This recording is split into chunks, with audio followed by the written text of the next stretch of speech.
in the 1830s.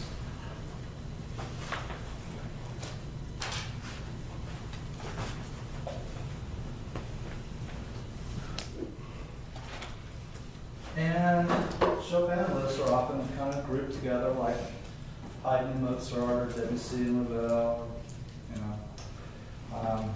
But they're very different in many ways. Chopin was born in Poland, and he attended the Warsaw Conservatory.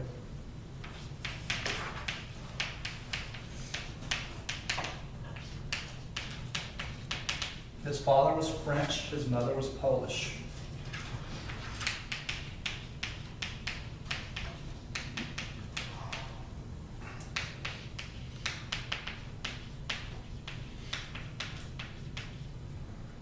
He was a prodigy.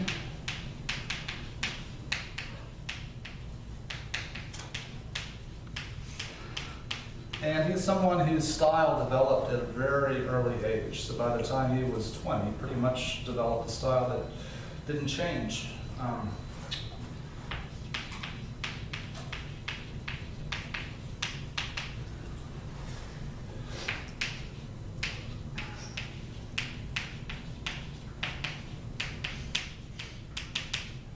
1830, he moved to Paris and spent the rest of his life there. So he's 20 years old. The dates of his life are 1810 to 1849, so he died at the age of 39. And so in Paris, he was very much part of the artistic elite in the circle of musicians and artists, poets that all interacted. And in Paris, at this point, a type of concert developed that is known as a salon concert. And so the salons of Paris were the music rooms of the very wealthy, the upper class. And they would sponsor concerts in which there would be perhaps 100 seats in this big drawing room, this big music room. And they would feature artists like Frederic Chopin. And so this was the type of concert that Chopin excelled in. It was more intimate. The audience was much closer to him. It really played to his strength, which was this incredible variety of tone colors that he was able to produce on the piano. Everyone commented on that, just this unbelievable variety of sound, no shading. So his sound has, a lot to do with tone color. So we'll put here Salon.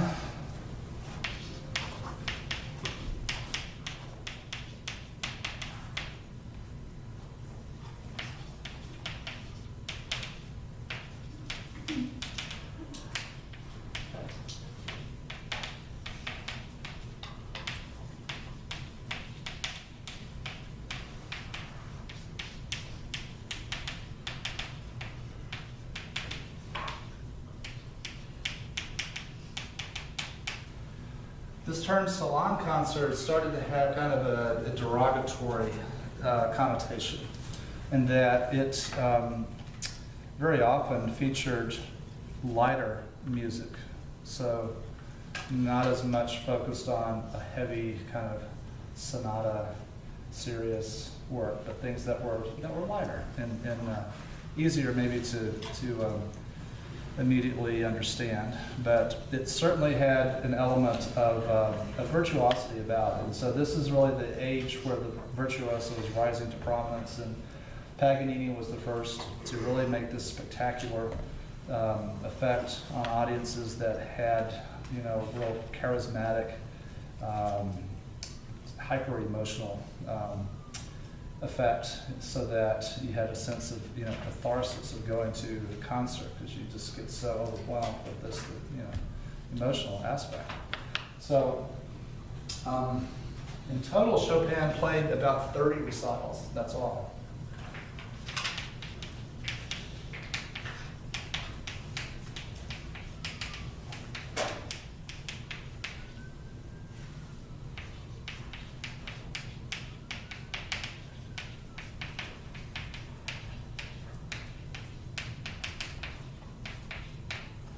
And that's in contrast to someone like Liszt, who played hundreds and hundreds of concerts within about an 8-year time span. And so Chopin didn't travel as widely, but he was very famous in Europe and well known. Robert Schumann was the first to recognize him. Wrote an article about a Chopin recital that he heard and made the famous comment, "Hats off, a genius." So there are some characteristics that I want to point out with Chopin's music. And so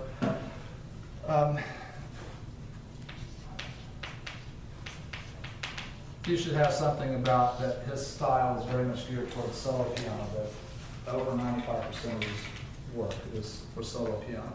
He has a couple of piano concertos. There's a cello piano sonata. There are some songs, Polish songs for voice and piano. And that's about it. There's an orchestration of the Grand Polonaise, Andante Spianato. But anyway, mostly solo piano works. There's an ethnic element in Chopin's music that has this Polish element, and it has to do with Polish dances. So the mazurka is a very important type of dance that you can find. Chopin wrote 54 mazurkas, but you can find characteristics of the mazurka in other of his works that aren't called mazurkas. So you can have these types of passages in a nocturne, for example. So the mazurka, and then the other type is the polonaise. So those are both types of Polish dances.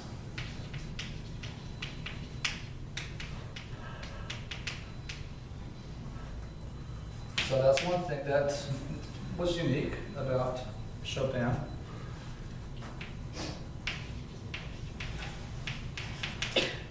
Melodic characteristics. The two composers that were the most influential on Chopin were Bach and Mozart, and not so much Beethoven. And it's the lyrical aspect of the writing that is important. And so another important influence was the Italian operatic style that is known as the bel canto style. And so this is very popular in Paris in the 1830s. And so the composers Bellini and Donizetti are bel canto composers.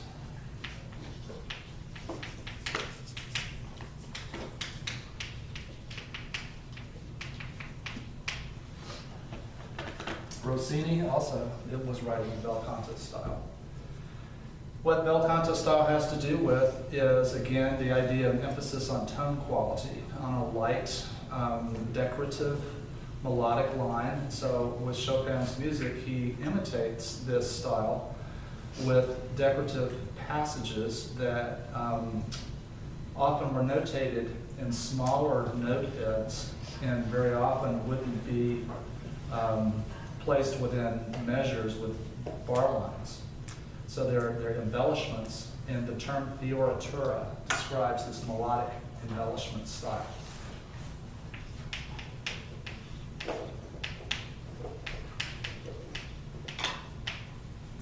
So this is having to do with the blossoming. It's like a flower that opens up, and you have this embellishment of this idea.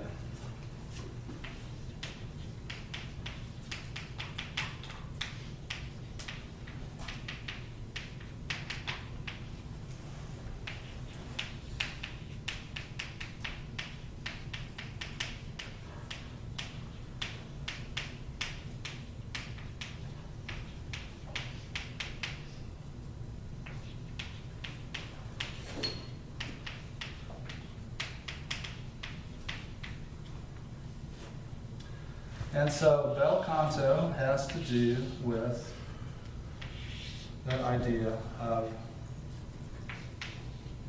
exquisite tone quality.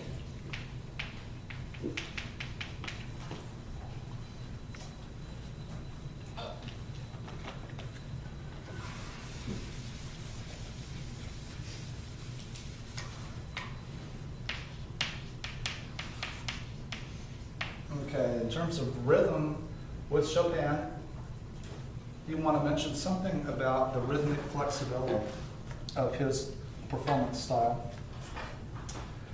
And the term rubato,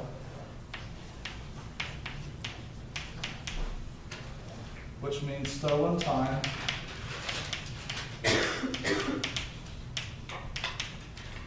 is the term that describes this rhythmic flexibility, this gentle pushing ahead and holding back. Something difficult to exactly explain. Chopin tried to explain it to his students and would use the metaphor of a tree, this big tree, and he would say, you see how the wind blows through the tree and the trunk remains the same, but the branches and the leaves are moving.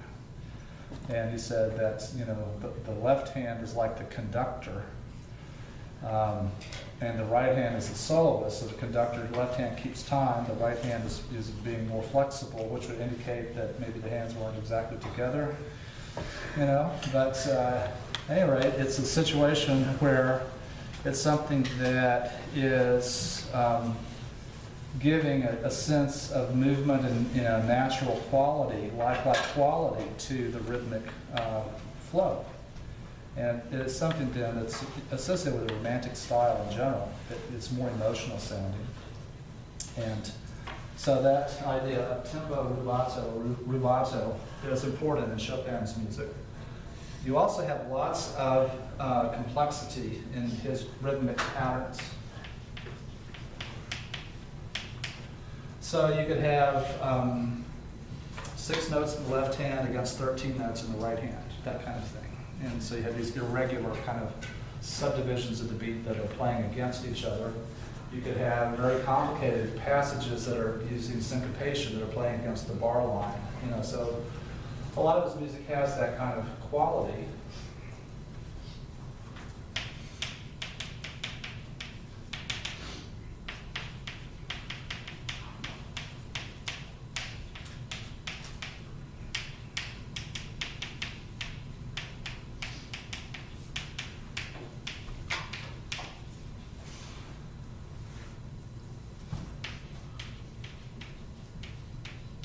Then in terms of harmony, Chopin had, no one had a greater command of the romantic, chromatic, expressive style of writing than he did.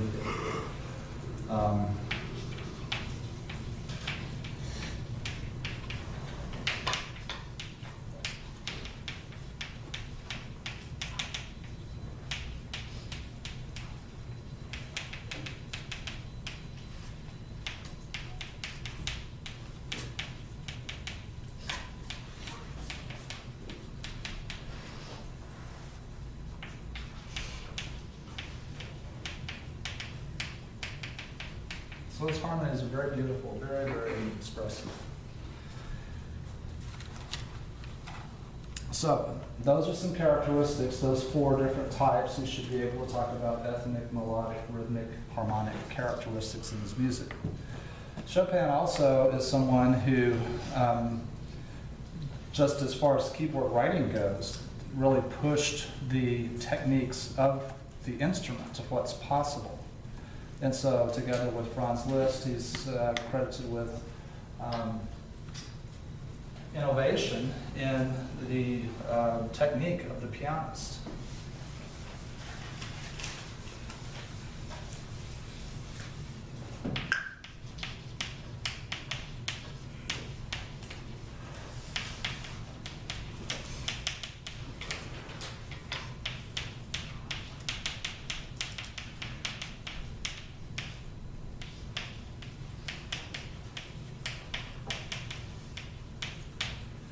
So these works that are exploiting the idea of virtuosity, and it was always within the idea of great taste artistically. So he never was accused of exploiting the instrument for his own personal gain, like Liszt was. But he definitely wrote music that was beyond the reach of the amateur. So it's really for professional musicians.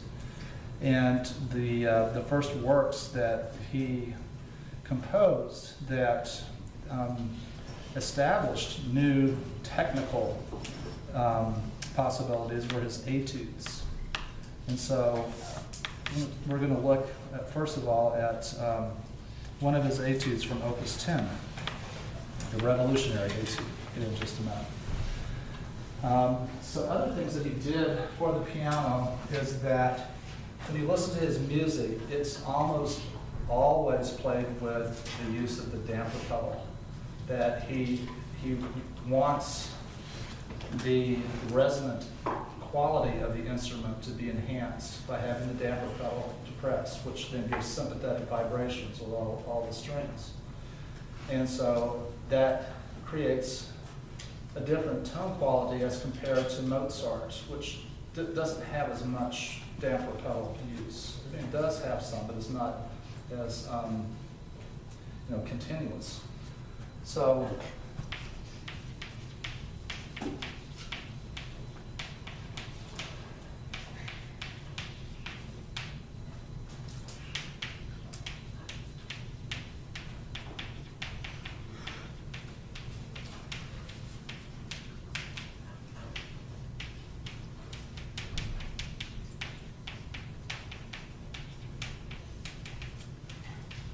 So this idea of just, the resonant quality that's an important element with Chopin. Something else that is part of this style has to do with the accompaniment patterns that he would use. So whereas in a Mozart style, you'd have Alberti bass patterns that were within, an octave. They wouldn't be larger than an octave. You'd have alternating patterns on a harmony. What Chopin will do is to depress the damper pedal and then have these bigger, wide, spaced harmonic accompaniment patterns. And just patterns in general. So, like the first etude of Opus 25 has big arpeggios, right? So these big patterns, and it just, it points out the resonant quality of the instrument. So we'll put that up here as another characteristic that has to do with the way he wrote for the piano.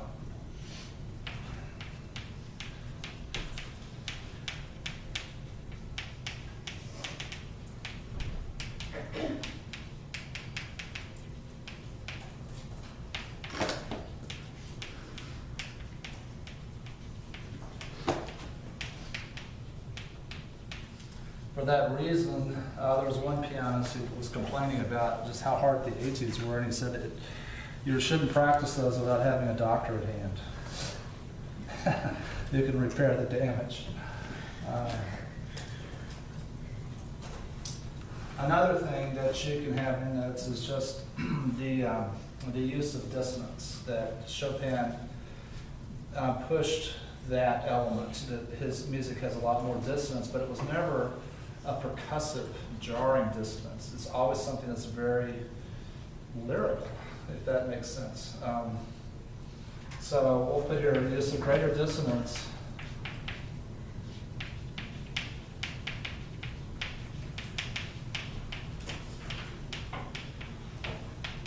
But never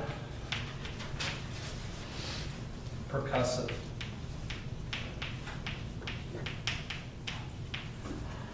So his style always has a round quality in the fiery sections, and a lot of times his music will have these very dramatic, episodes that are, very exciting and big, and so a lot of Chopin's music has to do with character pieces, short, lyrical, intimate keyboard works. Chopin didn't use specific programmatic titles as often as Robert Schumann did. So his tended to be more generic. So he would use titles